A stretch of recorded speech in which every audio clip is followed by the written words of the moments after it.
Hello everyone, this is रोली पांडे। आज आपका topic है इंग्लिश पेडागोजी के ऊपर। इंग्लिश पेडागोजी में जनरली आपके टाइप्स ऑफ डिक्टेशन से क्वेश्चन पूछे जाते हैं और जिसमें आपको जनरली कंफ्यूजन भी होती है। आज के बाद आई होप आपको टाइप्स ऑफ डिक्टेशन में कंफ्यूजन नहीं होगी। सबसे पहले आपका प्लेन डिक्टेशन। प्लेन डिक्टेशन क्या होता है? नॉर्मली वर्ड्स या फिर नॉर्मली सेंटेंसेस जब टीचर डिक्टेट करती है, जब टीचर बोलती है और उन वर्ड्स या सेंटेंसेस को बच्चे नॉर्मली अपनी कॉपी में राइट डाउन करते हैं, लिखते हैं, तो आपका ये प्लेन डिक्टेशन होता है। म्यूचुअल, पार्शियल या पेयर वर्क डिक्टेशन, इसमें बच्चे पेयर में काम करते हैं। इसमें क्या है, मान लीजिए ए और बी दो बच्चों का पेयर बनाया गया है। ए वाला जो स्टूडेंट है वो क्या करता है, आधे पैसेज को रीड करता है और दूसरा वाला जो स्टूडेंट है वो उसको लिखता है।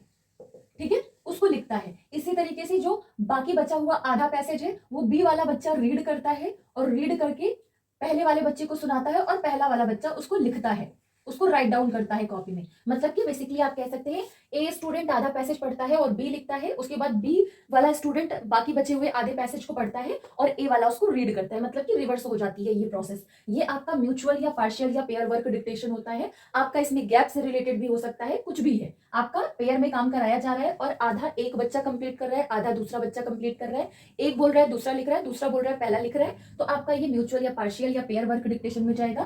कंपोजिशन में नाम ही समझ लीजिए, कंपोज की बात कर रहा है, मतलब कि कुछ क्रिएट करने से रिलेटेड है। तो कंपोजिशन डिक्टेशन क्या होता है, यहाँ पर टीचर पहली बार बच्चों को वर्ड्स या फिर सेंटेंसेस की कुछ पार्ट्स को कम से कम 2 या 3 बार, 4 बार, 5 बार, जितना भी उसका दिमाग करे, या फिर जो प्राइमरी क्लास बच्चे हैं, कैसे बच्चे हैं, उन पर डिपेंड करता है। वर्ड को या फिर सेंटेंस के पार्ट्स को 2, 3, 4, 5 बार रिपीट करती है और रिपीट करके बच्चों को बोलती है। बच्चे उन वर्ड्स को या पार्ट्स ऑफ सेंटेंस को नोट करते हैं, उसको लिखते हैं।